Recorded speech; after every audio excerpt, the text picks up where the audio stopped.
അപ്പോ ഞാൻ പറഞ്ഞു വരുന്നത് എന്താന്ന് വെച്ചാൽ കേരളം കേന്ദ്രമാക്കി നമ്മൾ ബിസിനസ് റീഓർഗനൈസ് ചെയ്യുന്നു.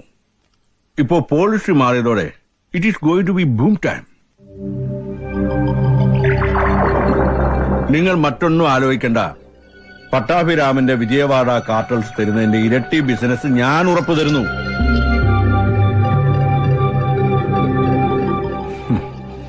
ഇനിയും സംശയമുള്ളവർക്കായി ഒരു കാര്യം കൂടി. ഞാൻ ഈ സംസ്ഥാനത്തിന്റെ എക്സൈസ് വകുപ്പ് മന്ത്രിയാകാൻ പോകുന്നു. So it is royal road ahead. Congratulations. We agree with your proposition. Now I expect generous support from you all. Power പൊളിറ്റിക്സിൽ നിലനിൽക്കണമെങ്കിൽ ഒരുപാട് പേരെ പർച്ചേസ് ചെയ്യണം. കൂടാതെ നമ്മുടെ ബിസിനസിന്റെ ഇനിഷ്യൽ ഇൻവെസ്റ്റ്മെന്റ് കൂടി ആകുമ്പോ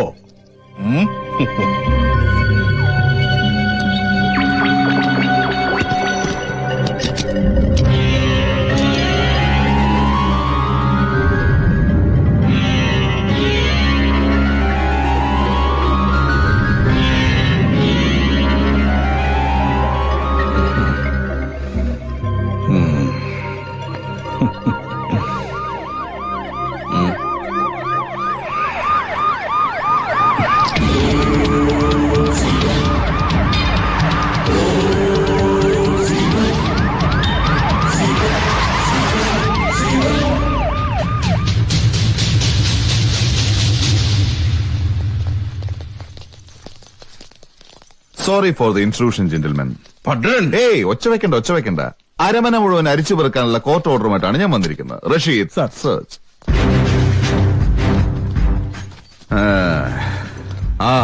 he's from income tax and he's from vigilance. Wow.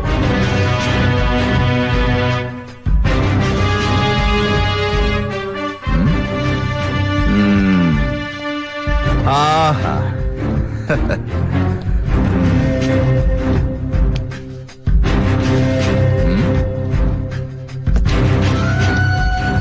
Money.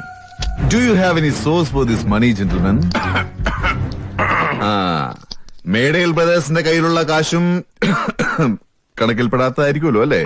സന്തോഷം. സാർ അകത്തുനിന്ന് കിട്ടിയതാ.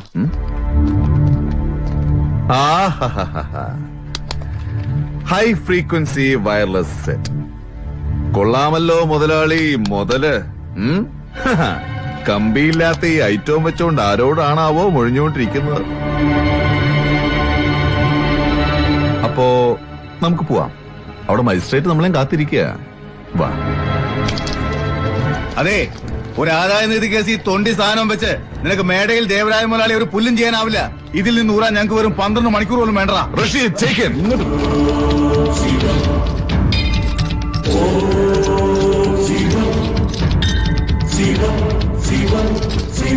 അയ്യോ, അത് പറയാൻ വിട്ടു. മുതലാളി തട്ടിക്കളഞ്ഞൊരു ചെട്ടിയാരില്ലേ, പഴനിവേൽ ചെട്ടിയാർ. അയാൾ ഭദ്രമായി സൂക്ഷിച്ച ചില ഡോക്യുമെന്റ്സ് ഈ ഭദ്രന്റെ കയ്യിൽ കിട്ടി. ഒരു 10-15 കേസ് ചാർജ് ചെയ്യാൻ അതൊക്കെ ധാരാള. പിന്നെ അങ്ങയുടെ പ്രധാന കിങ്കരൻ ഫ്രാൻസി എടുത്തിട്ട് നന്നായിട്ടൊന്ന് മെതിച്ചപ്പോ ചെയ്തു കൂട്ടിയ കാര്യങ്ങളൊക്കെ വളരെ കൃത്യമായിട്ട് ഇങ്ങോട്ട് പറഞ്ഞു തന്നു. ഇത്തവണ പർച്ചേസ് ചെയ്യാൻ ഇത്തിരി പാടാ ദേവരാജ. റഷീദ് ഭദ്ര, നീ ഒന്നോർത്തോ, ഇത് 3-ാം തവണയാ. നിന്റെ നല്ല കാലം ഇതോടെ തീർന്നു. നീ എന്നെ ഒരു മൈത്താണ്ടിയും ചെയ്യൂല. നടക്കടാ Devaraja.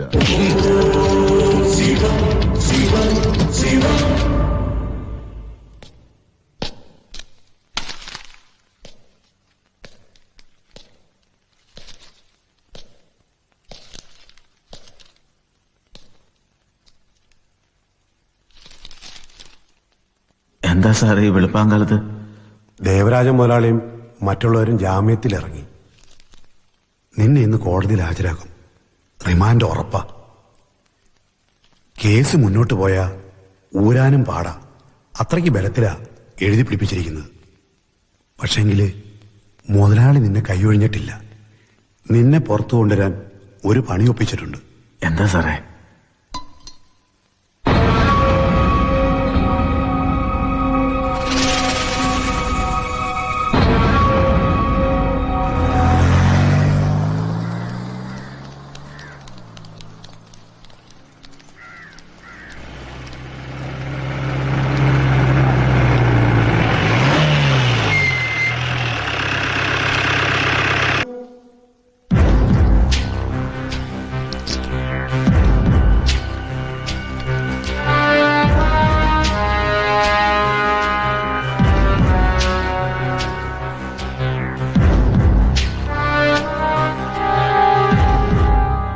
Your honour, case number 196ന്റെ ഇനിയുള്ള പ്രതിഭാഗം വാദം പോലീസ് മാപ്പുസാക്ഷിയെ പേരുയർത്തിട്ടുള്ള ഫ്രാൻസിസ് ഏലിയാസ് ഫ്രാൻസിസ് ജേക്കബിന്റെ മൊഴിയുടെ അടിസ്ഥാനത്തിലായിരിക്കും. കേസ് അന്വേഷിക്കുന്ന ഉദ്യോഗസ്ഥന് ഫ്രാൻസിസിനോട് മുൻവൈരാഗ്യമുണ്ടെന്നതും പോലീസിന്റെ പീഡനത്തിനും സമ്മർദ്ദത്തിനും വഴങ്ങിയാണ് ഫ്രാൻസിസ് മാപ്പുസാക്ഷിയായി വ്യാജ പ്രസ്താവന നടത്താൻ തയ്യാറായതെന്നുമുള്ള സംശയം നിലനിൽക്കുന്നതിനാൽ അയാളുടെ മൊഴി രേഖപ്പെടുത്തി വിസ്തരിക്കുവാനുള്ള അനുവാദം തരണമെന്ന് ബഹുമാനപ്പെട്ട കോടതിയോട് അപേക്ഷിക്കുന്നു. Objection, Your Honor. Wait. Produce Francis Jacob before the court. The court will hear his statement before the commencement of any argument. Francis Jacob, Francis Jacob.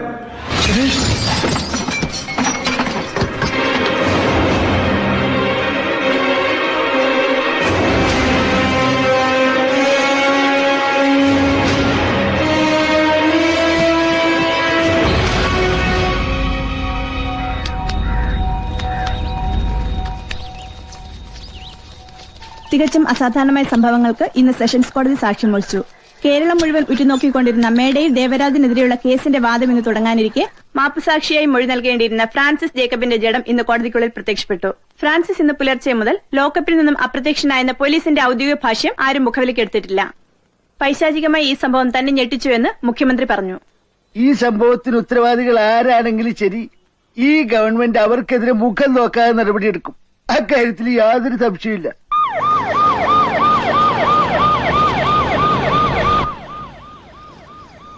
തിടുക്കത്തിൽ CM ഭദ്രനെതിരെ നടപടിയൊന്നും എടുക്കരുത്. അയാളുടെ ഇന്നത്തെ അവസ്ഥയ്ക്ക് നമ്മൾ കൂടി ഉത്തരവാദികളാ. ദേവരാജനെതിരെയുള്ള തെളിവുകൾ അയാൾക്ക് എത്തിച്ചു കൊടുത്തത് പോലും നിങ്ങളുടെ നിർദ്ദേശപ്രകാരമാണ്. അത് മറക്കരുത്. എനിക്കിതൊന്നും കേൾക്കണ്ട. ഞാൻ ആദ്യമേ പറഞ്ഞല്ലോ, ഞാൻ ഒന്നിനും ഉത്തരവാദിയല്ല. എല്ലാം തന്റെ ഏകപക്ഷീയമായ തീരുമാനങ്ങളാ. പിന്നെ കോടതിയിൽ നടന്ന സംഭവങ്ങൾ അന്വേഷിച്ച് റിപ്പോർട്ട് സമർപ്പിക്കാൻ ഞാൻ SP ചുമതലപ്പെടുത്തിയിട്ടുണ്ട്. ഓഫീസർ ഇൻചാർജ് എന്ന നിലയ്ക്ക് ആ ഭദ്രനെ സസ്പെൻഡ് ചെയ്യാൻ ഞാൻ ഓർഡർ കൊടുത്തിട്ടുണ്ട്. അപ്പോ ഉമ്മൻ കോശിക്ക് ഒരു വിജയം കൂടി അല്ലേ? തരപ്പെടുമെങ്കിൽ അങ്ങയുടെ സർക്കാർ ഇറക്കുന്ന ഗസറ്റിൽ ഒരു വിജ്ഞാപനം കൂടി കൊടുക്കണം. A change of name. ക്രൂശിക്കപ്പെടുന്നവന്റെ രക്തത്തിൽ എനിക്ക് പങ്കില്ലെന്ന് പറഞ്ഞ് കൈകഴുകി ശുദ്ധി വരുത്തിയ ആ പഴയ പുണ്യാളനില്ലേ പിലാത്തോസ്, ആ പേരാവും നിങ്ങൾ കൂടുതലാണ്.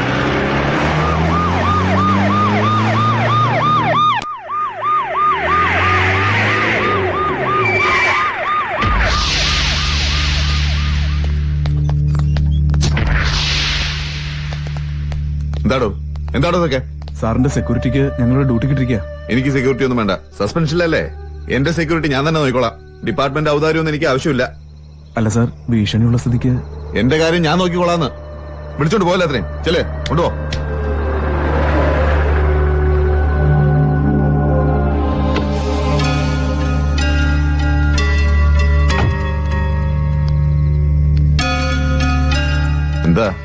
എന്താ വന്നത്? Sorry. I am so sorry Bhadran. എനിക്ക് നിങ്ങളുടെ സസ്പെൻഷൻ തടയാനായില്ല. നിങ്ങളെപ്പോലുള്ള ഒരു അധികാര രാഷ്ട്രീയ കളിയിൽ എപ്പോഴും ബലിയാടാവുന്നത് എന്നെ പോലുള്ളവരാ. നിങ്ങൾ എപ്പോഴും പുച്ഛിച്ച് പുലിയാട്ടുന്ന ഉദ്യോഗസ്ഥരുണ്ടാവും. ഇനി കൂടുതൽ സംസാരിച്ചാൽ നിങ്ങളുടെ പ്രായവും പദവിയും ഞാൻ മറന്നു വരും. പോവാം, നിങ്ങൾക്കും പോവാം. Just clear out.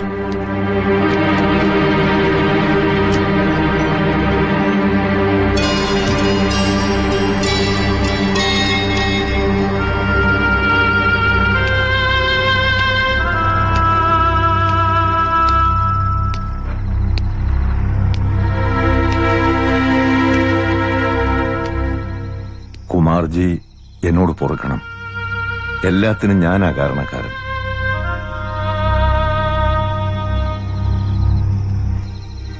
ഞാനിപ്പോ സംസാരിക്കുന്നത് MP സുധാകരനായിട്ടല്ല, അങ്ങയുടെ പഴയ ശിഷ്യനായിട്ടാ. എന്നെ കുമാർജി വിശ്വസിക്കണം. ഭദ്രൻ ഇനി ഇവിടെ നിൽക്കുന്നത് ആപത്താണ്.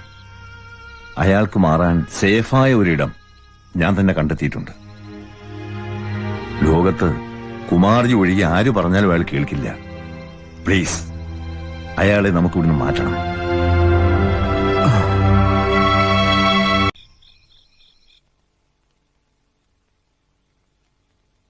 എത്ര നാളാന്ന് വെച്ചാ ഇവിടെ ഇങ്ങനെ? തനിക്കറിയാലോ, ഇവിടെ ഇങ്ങനെ ഒരു ക്രിമിനലിനെ പോലെ ഒളിച്ചു താമസിക്കാൻ എനിക്ക് ഒരു താല്പര്യം ഉണ്ടായിട്ടല്ല.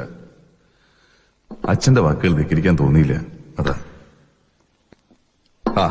ആ സുധാകരൻ സാർ വെറുതെ ഓരോന്ന് പറഞ്ഞ് അച്ഛനെ പേടിപ്പിച്ച കൂടിപ്പോയ ഒരാഴ്ച, അത് കഴിഞ്ഞാൽ നമ്മൾ തിരികെ പോന്നു.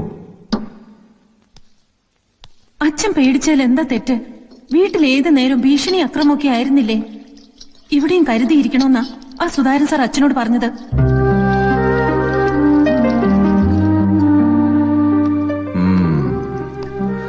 താൻ വല്ലാതെ പേടിക്കണ്ടല്ലേ?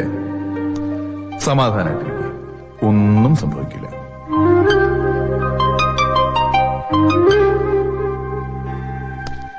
ഈ സ്വിച്ച് ബോർഡ് ഇതെവിടെയാണ്?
Relax.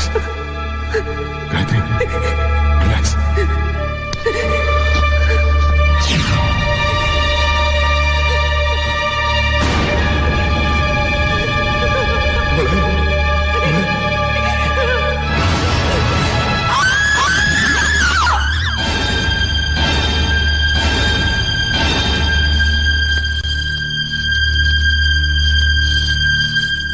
I'm sorry, Mr. Badran.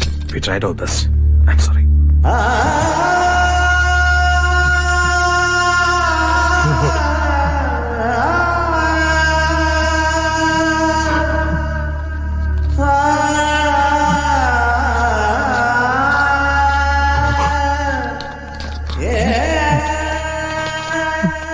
Badran.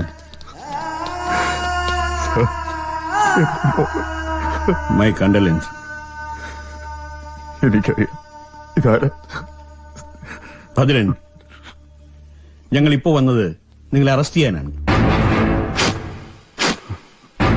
ഫ്രാൻസിയുടെ custody മരണവുമായി ബന്ധപ്പെട്ട അന്വേഷണ റിപ്പോർട്ടിൽ നിങ്ങൾ കുറ്റക്കാരനാണെന്ന് കണ്ടെത്തിയിട്ടുണ്ട്. നിങ്ങളെ അറസ്റ്റ് ചെയ്യാൻ സിഎമ്മിന്റെ നിർദ്ദേശമുണ്ട്. ഈ പെൻ ടേക്ക് ഇൻ സർ. ഈ ഒരു അവസ്ഥയിൽ കുറച്ച് കടന്നുപോയെന്നറിയാം, പക്ഷേ ഞങ്ങൾക്ക് എന്നാ ചെയ്യാൻ പറ്റൂ സാർ? അല്ലെങ്കിലും സാറല്ലേ എപ്പോഴും പറയാറ് നിയമം അതിന്റെ വഴിക്ക് നടക്കട്ടെ എന്ന്. സാറേ, ശരിക്കും അറം പറ്റി പോലെ ആയിപ്പോയി. എന്നാ പിന്നെ നടക്കോ മറ്റോ ചെയ്യാം അല്ലേ?